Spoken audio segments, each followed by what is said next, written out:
Meus pais sumiram da minha vida sem aviso.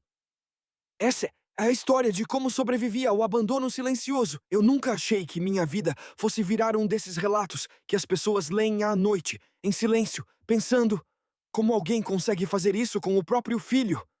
Mas aqui estou eu, anos depois, tentando colocar em palavras algo que ainda parece irreal quando penso por muito tempo. No dia em que tudo aconteceu, não havia nada de especial no ar. Era uma terça-feira comum. Eu acordei atrasado, tomei café correndo, respondi mensagens de trabalho e saí de casa com aquela sensação neutra de quem está apenas seguindo a rotina. Eu ainda morava na mesma cidade que meus pais, a uns 20 minutos de distância, e embora nossa relação nunca tivesse sido perfeita, eu acreditava que era funcional. Não éramos uma família de abraços e declarações, mas almoços de domingo aconteciam, mensagens ocasionais também. Eu achava que aquilo era o suficiente. Passei o dia inteiro ocupado. Só no fim da tarde percebi que minha mãe tinha me ligado 3 vezes enquanto eu estava em reunião. Achei estranho, mas não alarmante. Liguei de volta e caiu direto na caixa postal. Mandei uma mensagem perguntando se estava tudo bem. Não houve resposta. Pensei que talvez estivessem resolvendo algo, alguma emergência pequena, nada que justificasse pânico. Decidi passar na casa deles no dia seguinte, devolver uma ferramenta que eu tinha pegado emprestada do meu pai semanas antes. Nunca imaginei que aquele seria o momento em que tudo desabaria. No dia seguinte, depois do trabalho, fui direto para lá. Estacionei o carro na rua e a primeira coisa que notei foi o silêncio. Nenhum carro na garagem, nenhuma luz acesa. Achei que talvez tivessem saído. Toquei a campainha. Nada. Usei a chave reserva que eu ainda tinha. Algo que nunca pensei que um dia usaria daquela forma. Quando abri a porta, senti um vazio físico, quase um eco. A casa estava errada. Não bagunçada, não abandonada às pressas. Apenas vazia demais. Quadros tinham sumido das paredes. O tapete da sala não estava lá. O sofá, que minha mãe insistia em manter, apesar de velho, tinha desaparecido. Caminhei devagar, sentindo meu peito apertar a cada passo. Foi na mesa da cozinha que vi o bilhete. Um pedaço de papel dobrado, colocado com cuidado, como se tivesse sido pensado. Meu nome estava escrito de forma limpa, sem pressa. Abri com as mãos tremendo. Dizia algo como: precisávamos mudar. Achamos melhor assim. Você vai entender com o tempo. Cuide-se. Não havia te amamos. Não havia desculpa. Não havia endereço, telefone novo, nada. Apenas isso. Li e reli várias vezes, esperando que surgisse algum sentido escondido entre aquelas palavras frias. Não surgiu. A primeira reação foi negar. Pensei que fosse algum tipo de brincadeira de péssimo gosto, ou que tivessem saído por alguns dias e exagerado na organização. Liguei de novo, para minha mãe, para meu pai, para meu irmão mais novo. Todos os telefones desligados. Mandei mensagens. Nada. Sentei naquela cozinha vazia e fiquei ali por um tempo que não sei medir. Meu corpo estava presente, mas minha cabeça parecia flutuar acima de mim, observando aquela cena como se fosse de outra pessoa. Nos dias seguintes, eu vivia em estado de choque. Fui até a casa de uma tia. Ela desviou o olhar quando mencionei a mudança. Disse que achava que eu já sabia. Aquilo doeu mais do que o bilhete. Aos poucos, descobri que outras pessoas também sabiam. Primos, um amigo antigo da família. Ninguém achou que fosse meu papel ser avisado. Eles acharam que você ia ficar bem. Foi a frase que mais ouvi. Eu sempre fui o independente. O que se virava sozinho. O que não dava trabalho. Parece que isso, em algum momento, virou justificativa para me deixar para trás. Comecei a revisitar memórias antigas sem querer. Situações pequenas, que antes pareciam normais, começaram a ganhar outro peso. Lembrei de como minhas decisões sempre eram tratadas como menos importantes. De como meu irmão recebia mais atenção, mais explicações, mais cuidado. Lembrei de vezes em que eu era excluído de conversas para não me preocupar. De como eu era elogiado por ser forte, maduro, compreensivo. Agora eu entendia. Eu não era forte, eu era conveniente. Financeiramente, a mudança deles também me atingiu. Havia contas que dividíamos informalmente. Compromissos que ninguém explicou como ficariam. Tive que me reorganizar sozinho, enquanto ainda tentava entender o que tinha acontecido.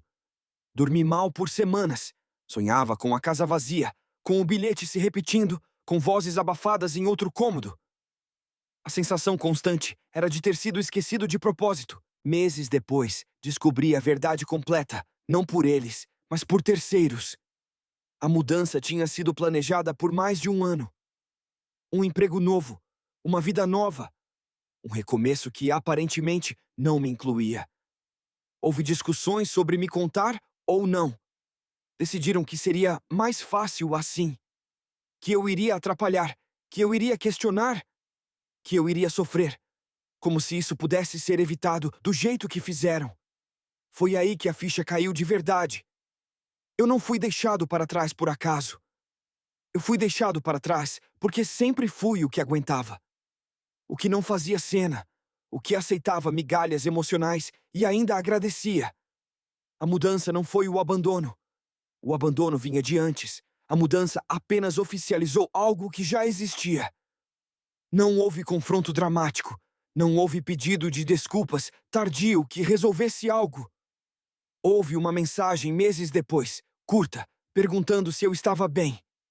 Eu demorei dias para responder. Quando respondi, disse apenas que estava seguindo minha vida. E era verdade. Não porque estava tudo resolvido, mas porque eu finalmente entendi que correr atrás só prolongaria a mesma dinâmica que sempre me machucou. O luto não foi apenas por eles, mas pela família que eu achei que tinha. Pela ideia de pertencimento que nunca foi real. Houve dias de raiva, dias de tristeza profunda, dias de vazio absoluto. Mas, aos poucos, algo diferente começou a surgir. Um senso de identidade que não dependia mais da aprovação deles. Um silêncio que não machucava tanto quanto antes. Hoje, anos depois, ainda penso naquele bilhete às vezes. Não com ódio, mas com uma clareza dolorosa. Ele não foi um gesto de cuidado, foi autopreservação. Foi a forma que encontraram de seguir sem lidar com as consequências emocionais das próprias escolhas. Eu parei de esperar que eles entendam o que fizeram. Algumas pessoas nunca vão entender. E tudo bem. Eu não reconstruí minha vida de forma espetacular. Não houve um grande momento de superação. Houve pequenas escolhas diárias. Não ligar, não perguntar, não insistir. Criar raízes próprias, construir vínculos onde eu não precisasse provar meu valor o tempo todo. Aprender que ser deixado para trás não define quem eu sou. Apenas revela quem os outros foram comigo. Essa história não termina com reconciliação. Termina com aceitação. Com a decisão consciente de não implorar por espaço onde nunca houve lugar. Eu não fui escolhido por eles, mas pela primeira vez, eu me escolhi. E isso, mesmo carregando tristeza, foi o começo de algo mais honesto do que qualquer laço mantido por obrigação. Depois de escrever tudo isso, percebi que ainda havia camadas que eu nunca tinha tocado, talvez porque por muito tempo eu nem soubesse que elas existiam. O abandono não terminou no dia em que encontrei a casa vazia ou quando descobri que a mudança tinha sido planejada em segredo. Ele continuou se manifestando de formas mais sutis, quase invisíveis, nos meses e anos seguintes, em pequenas situações do cotidiano onde eu me pegava esperando algo que nunca vinha. Uma ligação em datas importantes, uma mensagem perguntando como eu estava de verdade. Qualquer sinal de que eu ainda ocupava algum espaço emocional. Esse sinal nunca veio. No começo, eu inventava desculpas por eles. Dizia a mim mesmo que estavam se adaptando, que a distância dificultava, que talvez não soubessem como se aproximar depois de tudo. Essa fase durou mais do que eu gostaria de admitir. Foi mais fácil continuar justificando do que aceitar que o silêncio deles não era falta de oportunidade, mas de vontade. Quando essa ficha caiu, doeu de um jeito diferente, mais limpo, menos confuso. Doeu porque era simples demais. Teve um dia em que precisei resolver um problema sério de saúde sozinho. Nada fatal, mas assustador o suficiente para me deixar vulnerável.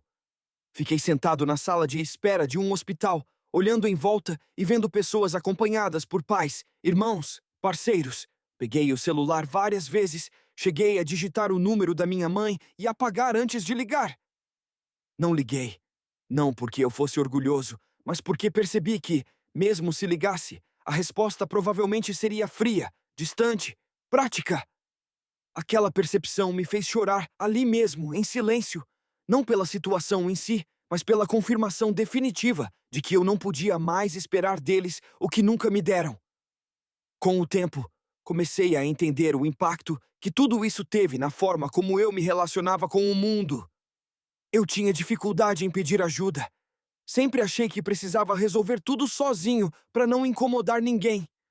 Quando alguém se afastava minimamente, meu primeiro impulso era assumir que eu tinha feito algo errado. Esses padrões não surgiram do nada. Eles foram construídos lentamente, ao longo de anos, sendo o filho que não precisava de atenção. Reconhecer isso foi desconfortável, mas necessário. Passei a prestar atenção em como falava comigo mesmo, nas cobranças exageradas, na forma como minimizava minhas próprias dores. Aos poucos, fui aprendendo a me tratar com a consideração que eu sempre oferecia aos outros. Isso não aconteceu de uma vez. Houve recaídas. Houve dias em que a sensação de rejeição voltava com força, especialmente quando eu via famílias reunidas em feriados ou quando alguém comentava casualmente sobre visitar os pais. Nessas horas, eu respirava fundo e lembrava que a ausência deles dizia mais sobre eles do que sobre mim. Soube por caminhos indiretos que minha família nunca contou a história inteira para quem perguntava. A versão oficial era vaga, confortável, sem vilões claros. Eu era descrito como alguém distante, independente demais, alguém que preferiu ficar. Essa narrativa me incomodou no início, mas depois percebi que ela não precisava ser corrigida. Quem realmente quisesse saber, perguntaria. Quem preferisse acreditar na versão mais fácil já não fazia parte do meu círculo de confiança. Houve um momento específico em que entendi que algo dentro de mim tinha mudado de forma definitiva. Um parente distante me procurou dizendo que meus pais sentiam minha falta, que talvez fosse hora de reatar, que família é família. Eu ouvi tudo com calma e respondi que sentir falta não era o mesmo que assumir responsabilidade. Que eu não podia reconstruir uma relação sozinho, especialmente quando nunca houve um pedido claro de desculpas ou um reconhecimento real do que foi feito. Do outro lado da linha, houve silêncio. Pela primeira vez, eu não me senti culpado por mantê-lo. Hoje, quando penso no futuro, não penso mais em reconciliações hipotéticas ou em cenários onde tudo se resolve magicamente. Penso em continuidade, em manter a vida que construí sem esperar validação tardia, em seguir fortalecendo relações que se baseiam em escolha mútua, não em obrigação. Aprendi que laços verdadeiros não se rompem por uma conversa difícil, mas mentiras prolongadas destroem até os vínculos mais antigos.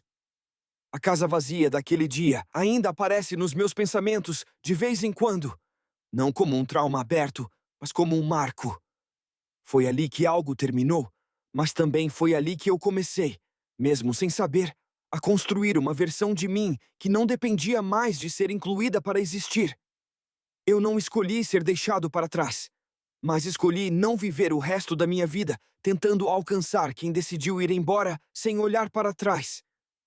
Essa escolha não me tornou imune à dor, nem me transformou em alguém completamente resolvido, mas me deu algo que eu nunca tive antes. Chão. Um lugar interno firme o suficiente para eu me apoiar, mesmo quando tudo ao redor parece instável. E talvez seja isso que eu estava procurando desde o início, muito antes daquele bilhete frio sobre a mesa da cozinha. Depois de reconhecer isso, comecei a perceber como aquela experiência tinha redefinido silenciosamente minhas prioridades. Coisas que antes pareciam urgentes perderam importância, enquanto outras, quase invisíveis, passaram a pesar mais. Passei a valorizar quem ficava, quem perguntava sem obrigação, quem demonstrava interesse sem precisar ser lembrado. Também passei a aceitar que algumas ausências não se preenchem. Elas apenas existem, e lutar contra isso só prolonga o sofrimento. Houve um período em que pensei que precisava fechar esse ciclo com algum tipo de conversa final. Uma ligação longa, Uma troca honesta onde tudo fosse colocado na mesa. A ideia parecia madura, quase terapêutica.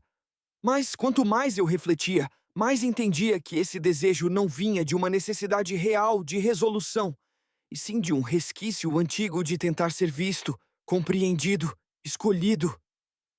Eu não precisava de mais uma tentativa para provar nada. A história já tinha falado por si. Com o passar dos anos, percebi que minha memória também tinha mudado de tom. As lembranças da infância não desapareceram, mas deixaram de ser idealizadas. Passei a enxergar momentos de carinho como reais, porém limitados, e momentos de negligência como mais frequentes do que eu gostaria de admitir. Isso não apagou tudo o que foi bom, mas trouxe equilíbrio. As pessoas que me criaram não eram monstros, mas também não foram capazes de me amar da forma que eu precisava. Aceitar essa ambiguidade foi uma das partes mais difíceis de todo o processo. Aprendi, na prática, que abandono não precisa ser explícito para ser devastador. Às vezes ele vem embrulhado em frases calmas, em decisões práticas, em silêncios prolongados que ninguém se dá ao trabalho de explicar.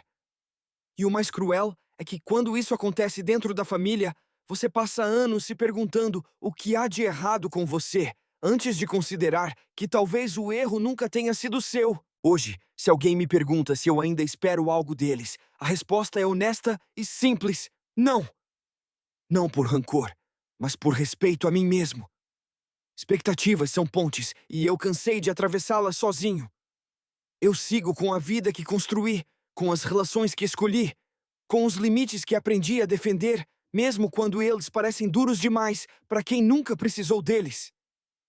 Ainda há dias em que a ausência pesa mais, datas específicas, cheiros que lembram a casa antiga, pequenas coisas que ninguém mais notaria.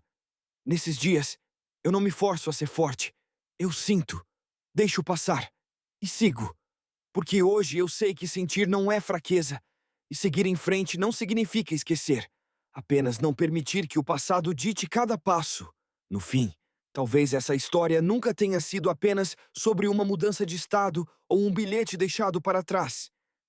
Talvez sempre tenha sido sobre aprender, da forma mais dolorosa possível, que pertencimento não é algo que se implora, se prova ou se espera indefinidamente. É algo que se constrói, onde há espaço, cuidado e escolha mútua. Eu não fui levado naquela mudança, fiquei para trás. Mas foi ficando que eu aprendi a me sustentar. E apesar de tudo, isso mudou completamente a forma como eu existo no mundo. E talvez a maior ironia de tudo seja que, ao longo do tempo, eu percebi que o abandono que tanto me definiu também acabou me ensinando coisas que eu nunca teria aprendido se tivesse sido escolhido. Eu aprendi a reconhecer sinais cedo. Aprendi a diferenciar presença de conveniência. Aprendi que amor não é algo que se mede pela frequência com que alguém aparece, mas pela constância com que permanece quando poderia ir embora. Essas lições não vieram de livros nem de conversas bonitas.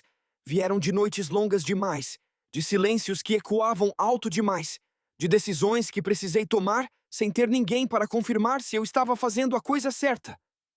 Houve momentos em que senti inveja, e demorei muito para admitir isso.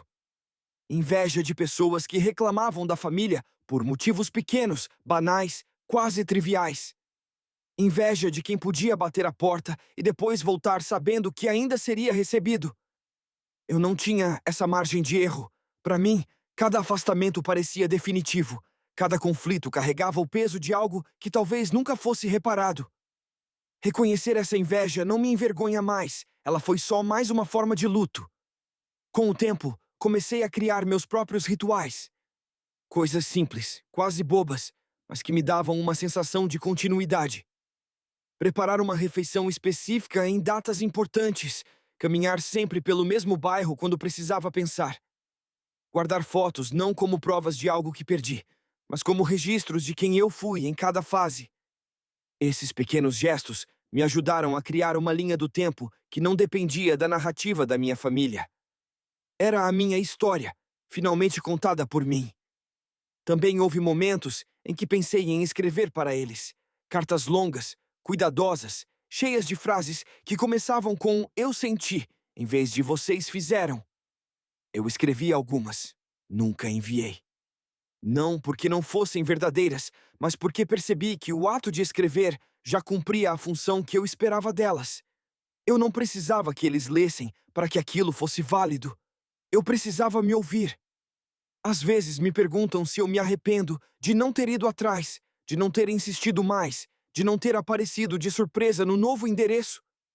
A resposta honesta é que houve um tempo em que sim, eu pensei nisso. Mas hoje entendo que insistir teria sido só mais uma forma de adiar o inevitável. Relações que só sobrevivem à base de insistência unilateral já estão, de certa forma, mortas. E eu não queria continuar tentando ressuscitar algo que nunca foi plenamente vivo. O que ficou foi um tipo diferente de força. Não aquela força barulhenta, cheia de discursos motivacionais, mas uma força silenciosa, que se manifesta na capacidade de ficar. Ficar mesmo quando é desconfortável. Ficar com as próprias emoções sem precisar empurrá-las para debaixo do tapete. Ficar fiel a limites que demorei anos para aprender a estabelecer. Eu não conto essa história esperando compreensão universal. Sei que muita gente vai ler e pensar que eu deveria dar outra chance, que família é tudo, que o tempo cura. Talvez cure para alguns. Para mim, o tempo não curou, mas clareou. Ele tirou a névoa que me fazia confundir ausência com amor contido, silêncio com cuidado, distância com respeito. E essa clareza, por mais dolorosa que tenha sido no início, é algo que eu não abriria mão hoje. Se existe algo que eu gostaria que alguém entendesse ao ler tudo isso, é que nem todo rompimento é explosivo. Alguns são calmos, quase educados, tão silenciosos que você só percebe o estrago muito depois. E sobreviver a eles exige um tipo específico de coragem. A de aceitar que nem todo mundo que deveria ficar vai ficar, e que isso não diminui o seu valor. Eu sigo em frente assim. Sem bilhetes, sem explicações pendentes, sem fantasias de reconciliação. Não porque eu seja indiferente, mas porque aprendi que continuar vivendo também é uma forma de resposta. E pela primeira vez, essa resposta é só minha. E é estranho perceber como essa resposta silenciosa acabou moldando até as decisões mais simples da minha vida. Onde eu escolho morar, com quem eu me permito criar intimidade, o quanto eu tolero de descaso antes de me afastar. Nada disso é mais automático. Tudo passa por um filtro que antes não existia. Um filtro construído à base de perda, mas também de aprendizado. Não é desconfiança constante, é discernimento. É saber que presença se prova no tempo, não nas promessas. Às vezes, eu me pego pensando em quem eu teria sido se aquela mudança nunca tivesse acontecido daquela forma. Se eles tivessem sentado comigo à mesa, explicado, incluído, mesmo que a decisão fosse a mesma. Talvez eu tivesse lidado com a dor de outro jeito. Talvez não tivesse carregado por tanto tempo a sensação de descarte. Mas esse tipo de pensamento não me leva mais a lugar nenhum. Ele surge, passa e eu deixo ir. Porque ficar preso ao e se é só mais uma maneira de viver numa casa vazia. O mais difícil de aceitar, curiosamente, não foi a ausência física, mas a constatação de que, emocionalmente, eles já estavam longe muito antes. A mudança só oficializou algo que vinha se desenhando em pequenos gestos, em prioridades mal disfarçadas, em conversas onde eu sempre era o último a ser considerado. Entender isso não diminuiu a dor, mas tirou dela o caráter de surpresa. Não foi um abandono repentino. Foi um afastamento contínuo que eu só enxerguei quando não havia mais ninguém ali. Hoje eu consigo falar sobre isso sem a sensação de que estou me expondo demais. Por muito tempo, essa história parecia grande demais para caber em palavras, como se colocá-la para fora fosse torná-la mais real. Agora sei que o contrário também é verdade. Nomear as coisas me ajudou a dar contorno ao que antes era só um peso difuso. Não muda o passado, mas muda a forma como ele ocupa espaço dentro de mim. Eu não sei se um dia eles vão entender o impacto do que fizeram. Talvez sim, talvez não. E pela primeira vez, essa resposta deixou de ser central. Não porque eu não me importe, mas porque minha vida não está mais suspensa nessa possibilidade. Eu segui construindo vínculos onde há reciprocidade, onde eu não preciso me encolher para caber, onde minha presença não é tratada como detalhe.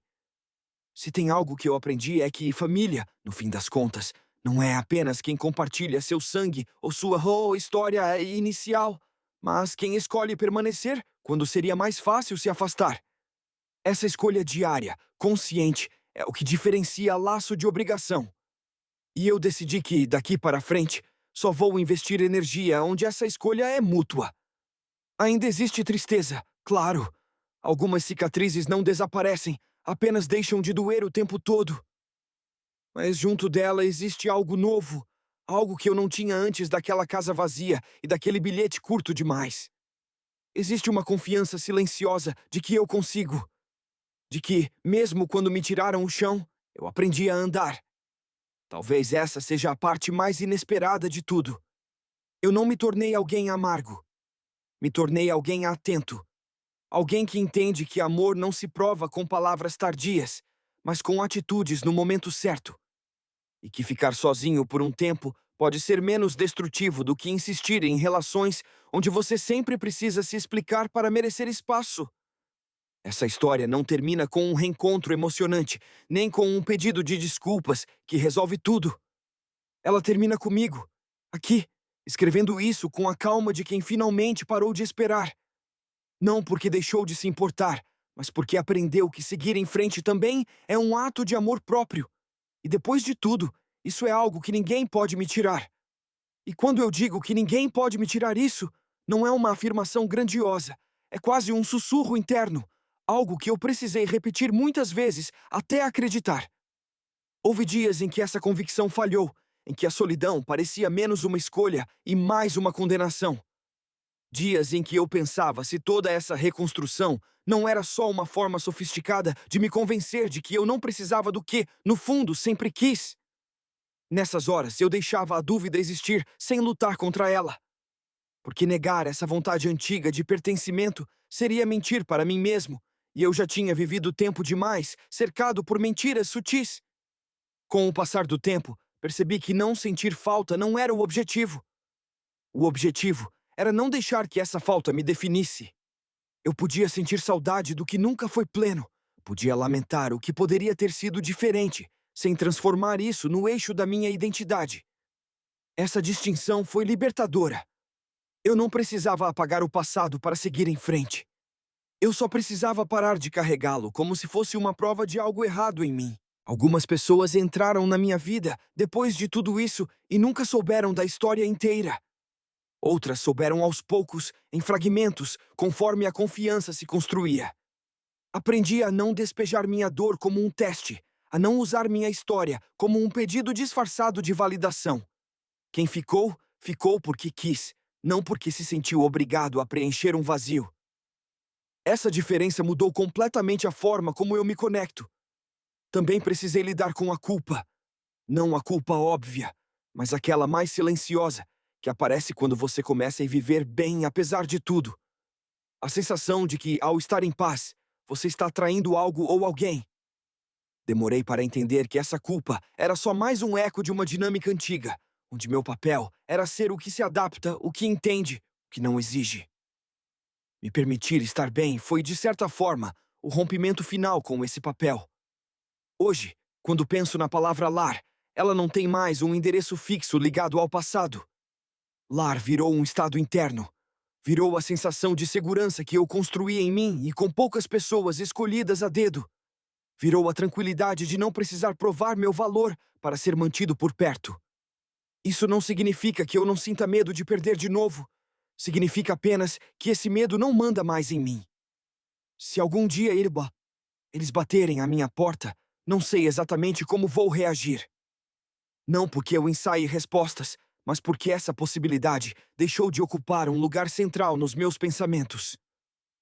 Não é mais uma esperança nem uma ameaça. É só uma hipótese distante. E isso, por si só, já diz muito sobre o caminho que percorri. Eu escrevo tudo isso não como um pedido de compreensão, nem como um alerta moral, mas como um registro. Um registro de alguém que foi deixado para trás e precisou aprender a continuar sem garantias, sem mapas, sem promessas de retorno. Alguém que descobriu, da forma mais dura, que ser abandonado não te define, mas a forma como você se reconstrói depois pode sim redefinir tudo. No fim das contas, o bilhete que eles deixaram não foi o último capítulo. Foi só a frase final de uma história que já vinha sendo escrita há muito tempo. O resto, tudo isso que veio depois, fui eu que escrevi. Com falhas, com pausas, com dor, mas também com escolhas conscientes. E talvez seja isso que mais importa agora. Eu não fui incluído naquela mudança, mas finalmente me incluí na minha própria vida. E incluir a mim mesmo na minha própria vida foi um processo menos romântico do que parece quando colocado em palavras. Não houve um momento de iluminação, nenhuma virada dramática em que tudo se encaixou de uma vez. Foi mais parecido com aprender a andar de novo depois de muito tempo apoiado em muletas invisíveis. Passos curtos, inseguros, às vezes na direção errada, às vezes voltando para o mesmo lugar emocional de antes.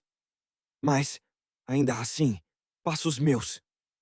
Houve fases em que eu me peguei reproduzindo padrões antigos sem perceber, me doando demais em relações que não pediam tanto, tolerando silêncios que me incomodavam porque, no fundo, eles me eram familiares. Foi desconfortável perceber isso, porque por um tempo achei que tinha superado tudo. Aceitar que algumas marcas não desaparecem, apenas se transformam, foi outra lição difícil. A diferença é que agora eu as reconheço mais rápido e escolho diferente com mais frequência. Teve um dia específico, aparentemente banal, que marcou algo em mim. Eu estava cansado, emocionalmente esgotado por uma semana difícil e pensei automaticamente em ligar para alguém. Não para pedir conselhos, nem para desabafar longamente, só para não ficar sozinho naquele momento. Antes, esse impulso sempre vinha acompanhado de uma segunda voz, dizendo que eu estaria incomodando, que eu deveria aguentar. Dessa vez, eu ignorei essa voz. Liguei. Fui atendido. Fiquei em silêncio por alguns segundos. Do outro lado, ninguém tentou preencher o espaço. Ficaram comigo. Quando desliguei, percebi que algo tinha se reorganizado dentro de mim. Aquilo era presença, simples, sem bilhete, sem abandono. Foi aí que entendi que a reconstrução não acontece só quando você corta laços, mas quando cria novos com mais consciência. Quando você permite que pessoas te vejam em dias ruins, sem medo de que isso seja usado contra você. Quando você aceita cuidado, sem achar que precisa pagar por ele depois. Isso ainda é um aprendizado em andamento, mas hoje ele não me assusta mais. Às vezes, ainda me pergunto se eles pensam em mim da mesma forma que eu pensei neles por tanto tempo. Se em algum momento o silêncio pesou. Se a distância cobrou seu preço. Essas perguntas aparecem, ficam um pouco, depois vão embora. Não porque eu tenha respostas, mas porque aprendi que nem todas as perguntas precisam ser resolvidas para que a vida continue. O que eu sei é que aquela casa vazia não me definiu como alguém descartável, embora por muito tempo eu tenha acreditado nisso. Ela me colocou diante de uma escolha que eu não pedi para fazer. Continuar tentando pertencer a um lugar que já tinha me deixado ou criar um pertencimento novo, do zero, dentro de mim. Eu escolhi o segundo caminho não por coragem, mas por exaustão. E, ironicamente, foi essa exaustão que me salvou. Hoje, quando olho para trás, não sinto gratidão pelo abandono. Não romantizo o que aconteceu, mas reconheço que sobrevivi a algo que poderia ter me quebrado de formas irreversíveis. Reconheço que continuo aqui, sentindo, criando, errando, tentando. Isso, por si só, já é um tipo de vitória silenciosa. Se você chegou até aqui esperando um fechamento perfeito, uma conclusão redonda, talvez essa seja a parte mais honesta de toda essa história. Essa história não existe. Algumas histórias não se fecham, apenas deixam de sangrar. E a minha é assim. Ainda aberta em alguns pontos, ainda sensível em outros, mas finalmente sob meu cuidado. Eu não sei o que o futuro guarda em relação a eles. Talvez nada. Talvez algo vai ser exatamente o que eu guardo em relação a mim. Respeito, limites e a certeza de que, mesmo tendo sido deixado para trás, eu não fiquei parado. Eu segui. E continuo seguindo. E continuar seguindo não significa que eu nunca olhe para trás. Olho, sim, às vezes com curiosidade, às vezes com um aperto breve no peito, mas sem aquela urgência antiga de voltar correndo. O passado virou um lugar que eu visito, não onde eu moro. Ele existe, tem peso, tem história, mas não dita mais minhas decisões diárias. Isso mudou a forma como eu acordo, como eu faço planos, como eu encaro o silêncio quando ele aparece. Aprendi também que há uma diferença enorme entre solidão e solitude, embora durante muito tempo eu tenha confundido as duas coisas. A solidão vinha carregada de rejeição, de perguntas sem resposta, de um sentimento constante de não ser suficiente. A solitude, por outro lado, começou a surgir quando eu parei de lutar contra o fato de estar só em alguns momentos e passei a usar esse espaço para me escutar. No início foi desconfortável, quase insuportável. Mas aos poucos, virou um lugar seguro. Um lugar onde eu não precisava performar, justificar ou me adaptar. Teve uma noite em que percebi isso com clareza. Eu estava sentado no chão da sala, luz apagada, apenas o barulho distante da cidade entrando pela janela. Não estava triste, também não estava especialmente feliz. Eu simplesmente estava ali, inteiro. E aquela sensação, por mais simples que pareça, foi algo que eu nunca tinha experimentado antes. Pela primeira vez, eu não sentia que precisava estar em outro lugar para ser alguém.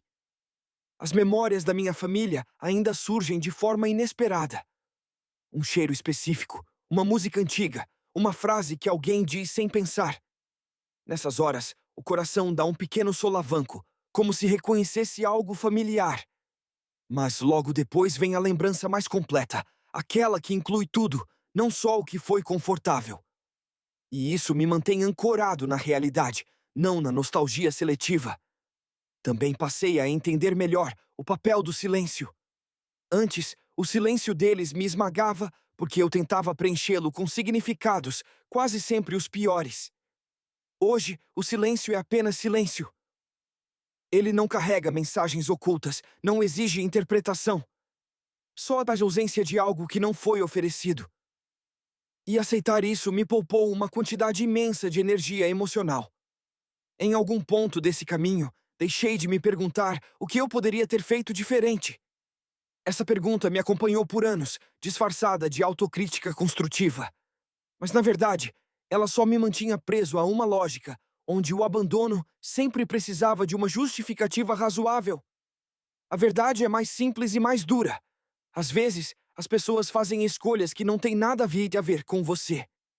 E insistir em encontrar um erro próprio é só mais uma forma de não aceitar isso. Hoje, quando penso em tudo o que aconteceu, não penso mais em termos de justiça ou injustiça.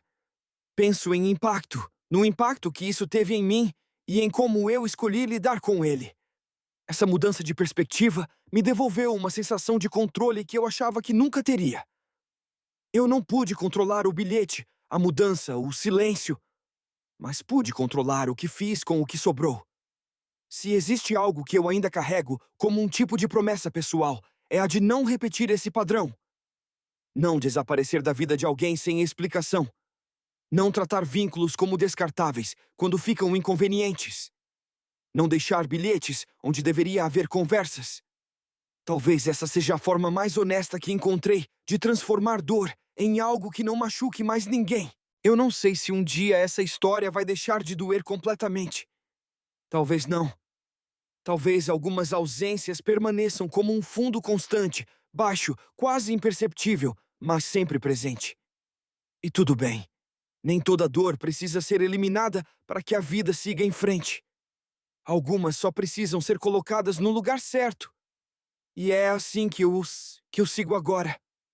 Com menos perguntas, menos expectativas, mas com uma presença muito maior de mim mesmo, não esperando que alguém volte para validar minha existência, não tentando provar que eu merecia ter ficado.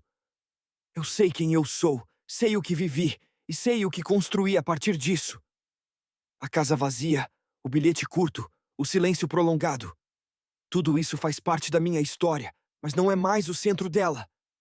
O centro sou eu, aqui, agora, ainda em movimento. E pela primeira vez, isso é suficiente. E quando digo que isso é suficiente, não falo de uma satisfação plena, estável, imutável. Falo de um tipo de aceitação tranquila, construída com o tempo, com quedas e retomadas, com dias bons e outros nem tanto. Uma aceitação que não exige que tudo faça sentido, apenas que eu continue presente na minha própria vida. Isso, para alguém que passou tanto tempo tentando existir a partir do olhar dos outros, é uma mudança enorme. Hoje eu entendo que aquela mudança repentina, aquele bilhete frio, não foram o começo da minha perda, mas o fim de uma ilusão que eu sustentava há anos. A ilusão de que, se eu fosse paciente o suficiente, compreensivo o suficiente, fácil o suficiente de lidar, um dia eu seria escolhido sem ressalvas. Essa ilusão caiu junto com a casa vazia, e por mais doloroso que tenha sido, foi necessário. Viver acreditando nela estava me custando mais do que eu percebia. Eu não carrego mais aqui a esperança secreta de que um dia tudo será explicado de um jeito que torne a dor aceitável. Algumas explicações não existem. Algumas escolhas não têm justificativa emocional que console quem ficou. E aceitar isso não me tornou frio, apenas me tornou honesto comigo mesmo. Honestidade, descobri, dói menos do que expectativa prolongada. Sei que, para quem lê de fora, pode parecer que essa história é sobre perda. E é, em muitos aspectos, mas também é sobre algo que eu só consegui enxergar depois de muito tempo. A possibilidade de construir um senso de pertencimento que não depende de ser mantido por alguém que já demonstrou não saber ou não querer ficar. Isso não apaga o que faltou, mas cria espaço para o que ainda pode existir. Eu sigo vivendo, criando rotinas, vínculos, pequenos futuros, nem sempre com confiança total, nem sempre sem medo, mas com uma clareza que antes eu não tinha. Eu não corro mais atrás de quem se foi sem olhar para trás. Não porque eu seja melhor por isso, mas porque aprendi, finalmente, que mereço relações onde não preciso implorar por permanência. Talvez essa seja a conclusão mais honesta que posso oferecer. O abandono que mais machuca não é o físico, é o emocional.